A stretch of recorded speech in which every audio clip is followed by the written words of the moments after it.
രണ്ടാം ലോക മഹായുദ്ധത്തിന് തൊട്ടു മുമ്പായി നാസി ജർമ്മനിയും സോവിയറ്റ് യൂണിയനും ചേർന്ന് 1939 ഓഗസ്റ്റ് 24 ഒരു ഉടമ്പടിയിൽ ഒപ്പുവെച്ചു.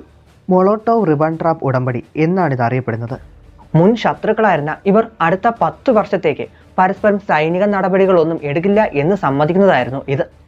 ഇതിനൊപ്പം തന്നെ യൂറോപ്പിനെ 2 സ്വാധീന മേഖലകളായി വിഭജിക്കുന്ന തരത്തിലെ ഒരു രഹസ്യ പ്രോട്ടോകോളും ഉടമ്പടിയിലുണ്ടായിരുന്നു. ഇതിലൂടെ സോവിയറ്റ് യൂണിയന് ഫിൻലാൻഡ്, എസ്തോണിയ, ലാത്വിയ, ലിത്വാനിയ തുടങ്ങിയ മറ്റു ചില രാജ്യങ്ങൾ വരെ നിയന്ത്രണ പരിധിയായി ഇതിലൂടെ നൽകുന്നു. സമാനമായി ജർമ്മനിക്കും കുറച്ച് രാജ്യങ്ങൾ വരെ നിയന്ത്രണം നൽകിയിരുന്നു. മറ്റു രാജ്യങ്ങളുടെ സമ്മതത്തോടെയല്ല ഇതെന്നും ഓർക്കണം.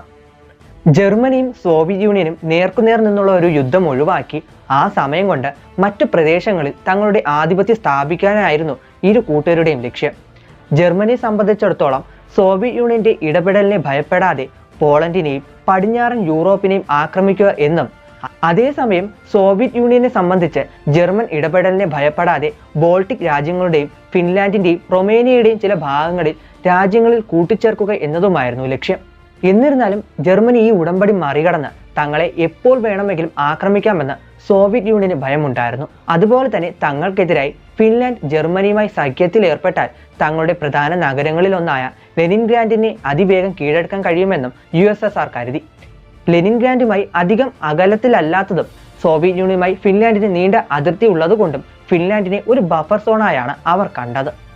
അതിനാൽ തന്നെ 1939 ഒക്ടോബർ 11-12 ദിവസങ്ങളിൽ തങ്ങളുടെ ഒരു പ്രധാന നഗരമായ ലെനിൻഗ്രാഡിന് സംരക്ഷണം നൽകുന്നതിനും ഹംഗോ പെനിൻസുലയിൽ നാവികത്താവളം സ്ഥാപിക്കുന്നതിനുമായി ഫിൻലാൻഡിന്റെ ചില അതിർത്തി പ്രദേശങ്ങളും ദ്വീപുകളും വിട്ടു നൽകണമെന്ന് സോവിയറ്റ് യൂണിയൻ ഫിൻലാൻഡിനോട് ആവശ്യപ്പെട്ടു. ഇതിനു പകരമായി തങ്ങൾ ആവശ്യപ്പെട്ടതിനേക്കാൾ ഇരട്ടിയോളം വരുന്ന റെപ്പോള, പൊരാർജെവി എന്നീ മുനിസിപ്പാലിറ്റികൾ സോവിയറ്റ് യൂണിയന്റെ പക്കൽ നിന്ന് നൽകാമെന്നും അവർ വാഗ്ദാനം ചെയ്തു. എന്നാൽ ഇത് ഫിൻലാൻഡ് നിരസിക്കുകയായിരുന്നു.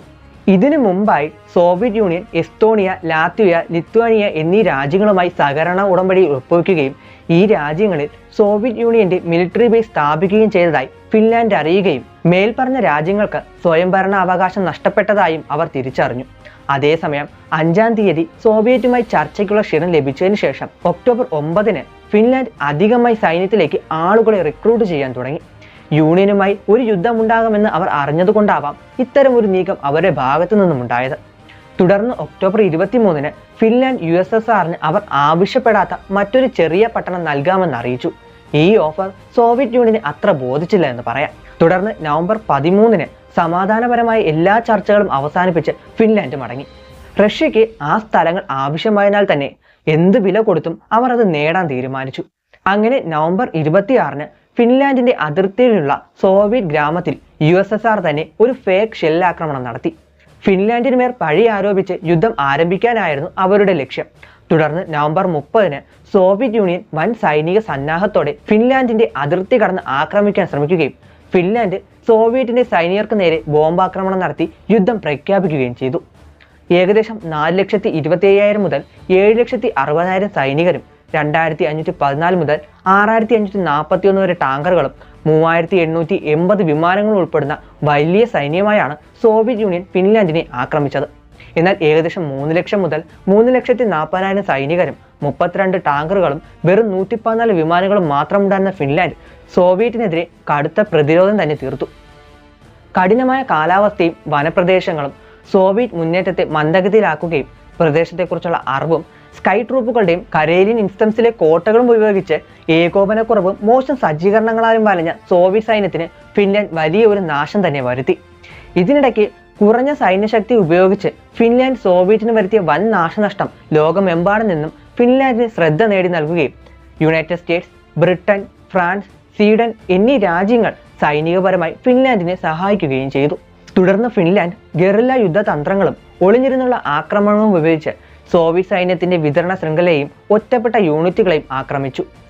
ഇതിനിടയിൽ സിമോ ഹൈഹെ എന്ന ഫിൻലാൻഡ് സ്നൈപ്പർ ഒറ്റയ്ക്ക് 500-ലധികം സോവിയറ്റ് സൈനികരെ കൊലപ്പെടുത്തിയെന്ന വാർത്തയും പിന്നീട് യുദ്ധത്തിന്റെ ചരിത്ര പ്രാധാന്യമുള്ള ഒരു സംഭവമായി മാറി.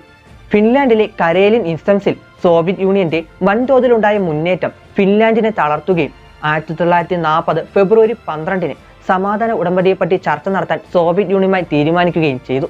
USSRന്റെ ഭാഗത്തുണ്ടായ വൻ നഷ്ടവും കണക്കിലെടുത്ത് നീണ്ട 3.5 മാസത്തോളം തുടർന്ന യുദ്ധം 1940 മാർച്ച് 13 മോസ്കോയിൽ വെച്ച് രണ്ട് രാജ്യങ്ങൾ സമാധാന ഉടമ്പടി ഒപ്പുവെച്ച് അവസാനിപ്പിച്ചു. ഈ ഉടമ്പടി പ്രകാരം ഫിൻലാൻഡ് തന്റെ 11% പ്രദേശവും കരേലിയയുടെ ചില ഭാഗങ്ങൾ, ഫിൻലാൻഡ് ഉൾക്കടലിലെ ദ്വീപുകൾ, സല, റൈബാച്ചി പെൻസില എന്നിവ സോവിയറ്റ് യൂണിയന് വിട്ടുകൊടുക്കേണ്ടി വന്നു.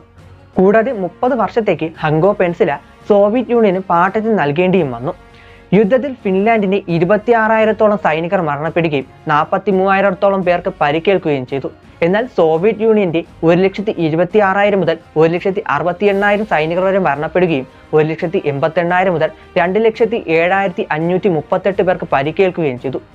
യുദ്ധത്തിൽ വിജയിച്ചില്ലെങ്കിലും ഫിൻലാൻഡ് കീഴടക്കാമായിരുന്ന USSR താരതമ്യം ചെറിയൊരു രാജ്യത്തിനു മുന്നിൽ വൻ നഷ്ടം ഏറ്റുവാങ്ങേണ്ടി വന്നു. തുടർന്ന് സോവിയറ്റ് യൂണിയൻ കരുതിയ പോലെ തന്നെ 1941 ജനുവരിയിൽ ഫിൻലാൻഡ് ജർമ്മനിയുമായി കൈകോർക്കുകയും ഫിനിഷ് അതിർത്തിയിലൂടെ ജർമ്മൻ സൈന്യം ചരിത്രത്തിലെ തന്നെ ഏറ്റവും വലിയ അധിനിവേശം 1941 ജൂൺ 22-ന് ഓപ്പറേഷൻ ബാബറോസ എന്ന പേരിൽ നടത്തുകയും ചെയ്തു.